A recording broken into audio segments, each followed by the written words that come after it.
What did you notice?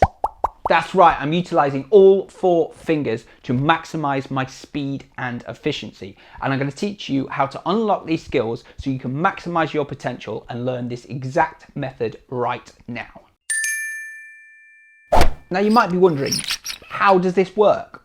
Well, muscle memory is key here. We need to learn and store the movement information and allow our fingers to do the work. Take this scenario, for example. If I'm playing on my games console, when I'm watching the screen, I'm not looking down at what buttons I'm pressing. I've learned the muscle memory movement to allow me to press the correct buttons. It's the same if I reach out to grab my tea. I don't think what angles my fingers need to grab the handle. My hands just do the work for me, and the same principle applies here. Secondly, in each finger we hold 25% of our potential. Now we have 4 fingers in total, so when we add them together we get the magic number of 100% of our potential. Now my finger exercise utilizes all 4 fingers in every possible combination, which is why it gives you such amazing results. Now today's finger exercise can be a little bit tricky if you're just starting out, but I do have a slightly simplified version of this which stays on just the 1 string, and you can find that on the pop-out banner above here, or follow the link in the description below. I highly recommend going through that one just because it's good practice to get to this stage. Now we're going to start with fingers 1 and 2, and it actually follows the same finger movement as that finger exercise, but this time instead of sticking on just 1 string, we're actually going to start at the bottom and we're going to work our way all the way to the top and then back down again on each exercise. So as before, it starts with 30 seconds on the clock and we're going to do 30 seconds on each one. So we're just going to do a quick check-in to make sure that our finger position is in the correct place. We've got the crab's claw or horseshoe shape here, thumb on the back of the guitar neck and fingers hovering in front, not too far away, but close enough so that they're ready to play. And we're just going to go on fingers 1 and 2, then to the next one, then above, all the way to the top. And when you got to there, we're then going to go all the way back down again. Now just remember, you want that nice clear sound. If you're getting that muted sound, you just need to press down a little bit harder. Make sure you're not pressing on the metal fret, but you're actually just next to it. And it's all about consistency. Technique over speed is really important. Right, when you're ready, we're going to start this in 3, 2, 1, let's go. Now you want to take this at your own pace. If you can't keep up and it's a little bit too fast, do not worry, just go at your own pace at this point. Take note of how accurate my fingers are being and how the position they're staying in.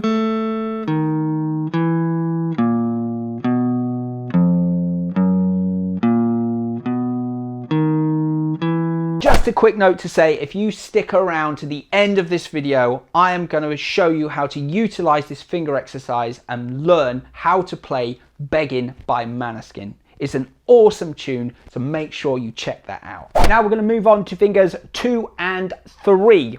And again, exactly the same process. Start at the bottom, work your way to the top and all the way back down again. So just quick check of the hand positioning, and we're going to start in 3, 2, 1, let's go. And again, just take it nice and steady at your own pace, making sure you're nice and accurate, not getting that muting sound. Keep checking your hand positions in the correct position, and you're just getting used to that movement.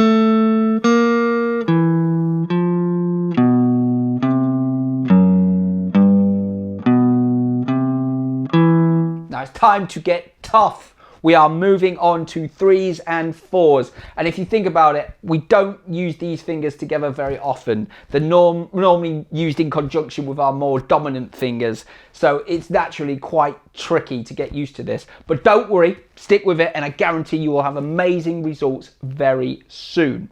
Now our 3rd finger is going to be placed on E3, and our little finger or 4th finger is going to be placed on E4. It's really important here that you prioritize technique over speed. That's what's really important. You might find there's a little bit of straining and stuff going on here to begin with because you're not used to it, but stick with it and I guarantee it will become easier. Just have a quick check, make sure that your hand position's all good. You've got the horseshoe shape, thumb on the back, fingers hovering. When you're ready, we're going to start in 3, 2, 1, let's go.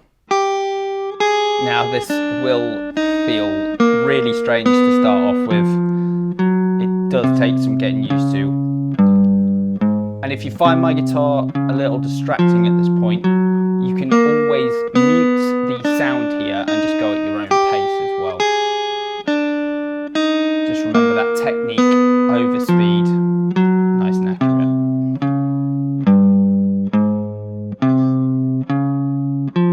Today's video is sponsored by absolutely no one. I'm a tiny channel and I'm not at that stage yet. However, if you want to show your support and help my channel grow, the best thing you can do is smash that like button and hit the subscribe button if you haven't done so already. Now, if you want to show that extra bit of support, you can always either sign up to my Patreon page or donate to my PayPal page. That helps me get things like a cup of coffee while I mull over more video ideas and bring more content to you. Now, let's get back to the video. Now it's time to level up and we are moving on to 1s and 3s. So this is where we now introduce a gap between the frets. So our first finger is going to be placed on E1 and our third finger is going to be placed on E3. So there's that space and that gap between them. Now again, it's really important that you maintain your hand position here. We don't go too far away from the frets. I don't want to be seeing this each time. We want to be nice and close, and you don't have to keep your finger placed down in between. You can take them off so they just bounce off just like that. Have a quick check of the hand position, make sure we're all good, and we're going to start in 3, 2, 1, let's go. So it's really important to use the correct fingers here, making sure 1 and 3, 1 and 3. Remember, go at your own pace. If it's too fast, don't worry. Just make sure you build on that consistency. 10 seconds to go. 5, 4, 3, 2, 1. So this is arguably the toughest of the lot. We are moving on to 2s and 4s, and you can see why this one's so tricky, because let's be honest, when do you ever use these two fingers together? It's quite rare, really. So yeah, just remember, go at your own pace with this one, and just remember that technique over speed is absolutely crucial. So we're going to have middle finger or second finger on fret 2 and little finger or fourth finger on fret number 4. Check your hand position, make sure you're hovering just above it. We're not out here like this, we want to be just above it. And when we're all good, we're going to start this in 3, 2, 1, let's go. Now that might feel a little bit strange, it is tricky, this one. But just stick with it at your own pace. Make sure you're using the correct fingers, thumbs on the back of the guitar neck. Keeping that consistency. Just 5 seconds.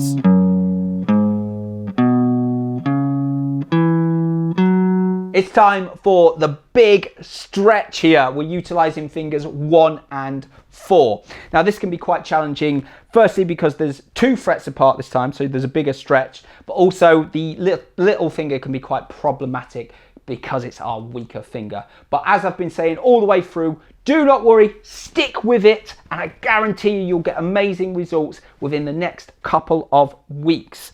Now, first finger, going to place on fret 1, fourth finger on fret 4.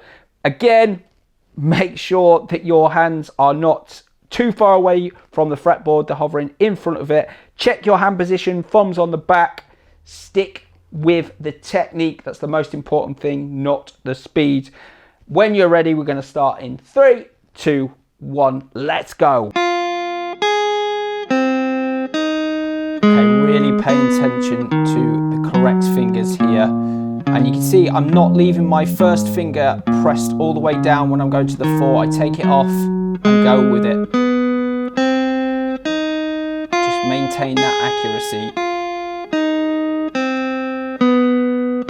Try and make sure that little finger is not muted. It's our final exercise. It is all 4s, where we utilize all 4 fingers. Now, if you've got this far, you've done really, really well. And I promise you, it will only get easier every time you play it from here on out. So we're going to utilize our first finger on the 1st fret, second finger, 2nd fret, third finger, 3rd fret, 4th finger, 4th fret. But when we get here, we're going to go back down, finger 3 on 3, 2 on 2, 1 on 1. Now take this at your own pace, nice and steady. Make sure you've got your hand position in the correct place and make sure your fingers don't come too far away. When you've done those checks, we're going to start this in 3, 2, 1. Let's go. It's really important, keep the accuracy here. Don't try and go too fast here and trip over your fingers. Keep it nice and accurate. And you can actually try this whole exercise without looking at the fretboard or with your eyes closed once you get more comfortable with it. We've got the last 5 seconds. Now, well done for getting through that. It's really not easy when you're starting out, especially to jump right in the deep end and use all 4 fingers. But the good news is the hard work is done now, because every time you play this, I guarantee you it will get easier. I recommend doing this at least 3 times per week, but ideally every time you pick up your guitar to practice, just run through that exercise, and I guarantee you within the next 1 to 3 weeks you will have unbelievable results. Now, as promised earlier on in the video, I said I was going to show you how to utilize this finger exercise to learn Beggin by Maneskin. And that's exactly what we're going to do right now. So we're going to utilize our first 3 fingers, 1, 2, and 3. And we're going to be using 1s and 2s, 2s and 3s, and 1 and 3 from the finger exercise. So it only features 4 notes, so it's nice and simple, and hopefully you can see straight away how we're applying that finger exercise to learn this song. So the notes are, we start with A2 with our first finger, then we have E3 with our middle finger, then we have A4 with our 3rd finger, and finally E2 with our 1st finger. Now we're going to play each note twice, followed by a 2-beat rest. So I'll just demonstrate that for you here.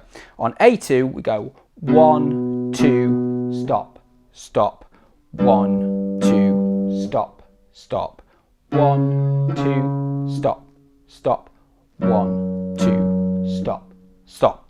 Now if you take a closer look, you can see how I'm applying 1 and 2 to change between the first 2 notes. Then I'm utilizing 2s and 3s between the next 2 notes, and then finally 1 and 3 between the final 2 notes. So it's really cool how you can utilize this finger exercise straight away.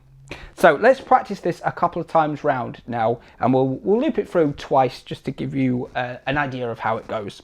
So start with A2, here we go, 1, 2, 3, 4, A2, rest, rest, E3, rest, rest, A4, rest, rest, E2, rest, start again, rest, rest.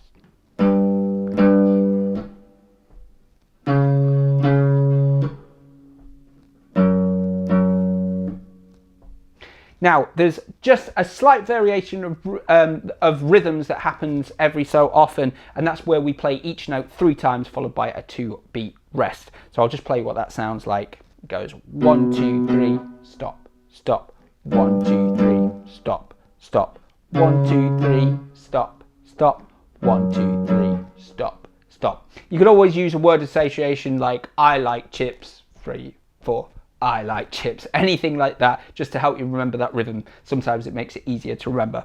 But it's a really cool riff, so try it out for yourself and let me know how you get on in the comments below. Now, if this video has given you some value, please remember to smash that like button and hit a subscribe if you haven't done so already. If you want to show that extra bit of support, you can always join my Patreon page, or you can visit my PayPal donation page.